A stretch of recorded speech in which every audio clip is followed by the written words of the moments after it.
రాష్ట్రం ఏర్పడే నాటికి గోదావరి జలాల వినియోగంలో తెలంగాణ ఏ స్థాయిలో ఉన్నదో ఇప్పుడు మళ్లీ అదే స్థాయికి దిగజారుతుంది.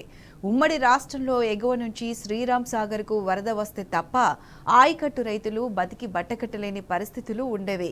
కేసీఆర్ ప్రభుత్వం వచ్చిన తర్వాత కాళేశ్వరం ప్రాజెక్టుతో రైతుల తలరాతను మార్చి ప్రధాన గోదావరి ఎండిపోయిన ప్రాణహిత జలాలతో సాగునీటికి ధోకా లేకుండా చేసింది. కానీ కాంగ్రెస్ ప్రభుత్వం వచ్చిన తర్వాత దశాబ్దం కిందటి విషాద దృశ్యాలు మళ్లీ కనిపిస్తున్నాయి.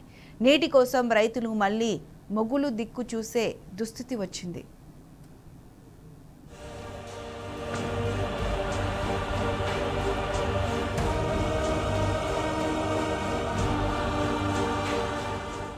నవ్వినోడు ముందు జారిపడినట్టు తెలంగాణలో గోదావరి జలాల వినియోగం పెరుగుదల మూన్నాళ్ల ముచ్చటగానే మారింది. కాళేశ్వరం ప్రాజెక్టులోని 3 బరాజ్లను ఎండబెట్టడంతో ఇక నుంచి ప్రధాన గోదావరికి వరద వస్తే తప్ప దాదాపు 25 లక్షలకు పైగా ఎకరాలకు సాగునీరు అందేలా లేదు. గత 6 ఏళ్లుగా శ్రీరామ్ సాగర్ కు ఇన్ఫ్లోలు ఆశాజనకంగానే ఉన్నాయి. గత 20 ఏళ్ల రికార్డులను పరిశీలిస్తే వరుసగా 3 ఏళ్ల పాటు ఎగువ నుంచి చుక్క నీరు లేక ఎస్ఆర్ఎస్పీ ఎండిపోయిన దాఖలాలు ఉన్నాయి.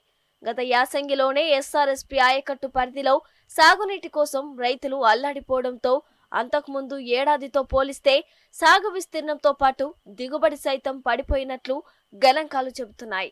కేసీఆర్ ప్రభుత్వ హయాంలో గణనీయంగా పెంచిన గోదావరి జలాల నీటి సామర్థ్యంతో రైతులను ఆదుకునే పరిస్థితి ఉన్నప్పటికీ రానున్న వర్షాకాలంలో బాబ్లీ మీదుగా కిందకు గోదారమ్మ ఉరకలు వేస్తే తప్ప లక్షలాది ఎకరాల్లో నాగలి ముందుకు కదిలేలా లేదు.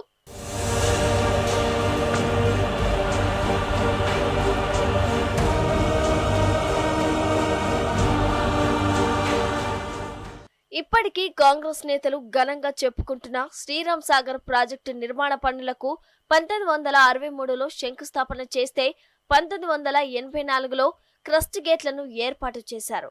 అంటే 2 దశాబ్దాల తర్వాత గాని నీటిని నిల్వ చేయలేదు.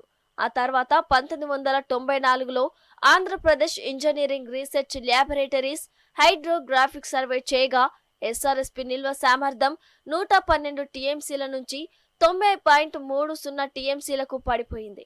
2014 జనవరిలో మరోసారి హైడ్రోగ్రాఫిక్ సర్వే నిర్వహించగా నీటి నిల్వ సామర్థ్యం ఏకంగా 80.104 టీఎంసీలకు పడిపోయినట్టుగా తేలింది.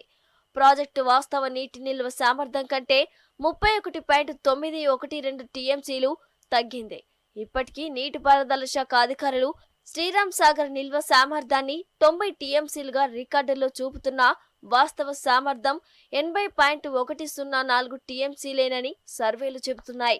ఈ క్రమంలో మొదటి దశలో 9,88,640 ఎకరాల ఆయకట్టు, రెండో దశలో 3,98,192 ఎకరాలు, ఇలా 2 దశల్లో కలిపి 13,66,832 ఎకరాల ఆయకట్టు ప్రణాళికలతో దశాబ్దాల పాటు కొనసాగిన పనులు తెలంగాణ ఏర్పడే నాటికి కూడా పూర్తి కాలేదు.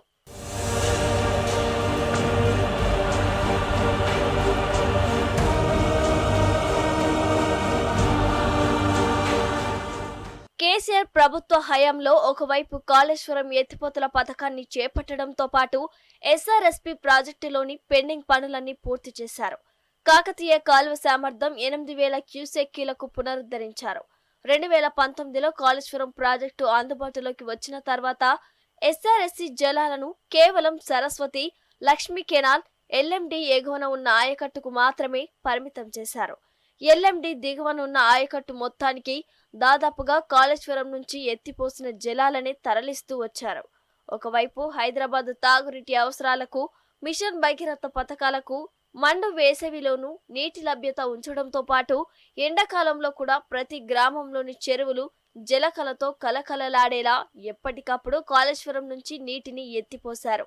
తెలంగాణ ఏర్పడే నాటికి 2014-15లో తెలంగాణ రైతులు పండించిన ధాన్యం 12,871.01 కోట్ల విలువైన 68.17 లక్షల టన్నులు ఉండగా 2022-23లో 278.30 లక్షల టన్నులతో 54,546.80 కోట్ల ధాన్యం ఉత్పత్తి కాగా 2023-24లో 256 లక్షల టన్నులు నమోదైంది. ఇందులో ఎస్ఆర్ఎస్పీ పరిధిలోనే రికార్డు స్థాయి ధాన్యం ఉత్పత్తి జరిగింది. గత యాసంగిలో కాళేశ్వరం జలాలు అందుబాటులో లేకపోవడంతో అనేక చోట్ల పంటలు ఎండిపోవడంతో పాటు సాగునీరు సరిగా అందక దిగుబడి తగ్గింది.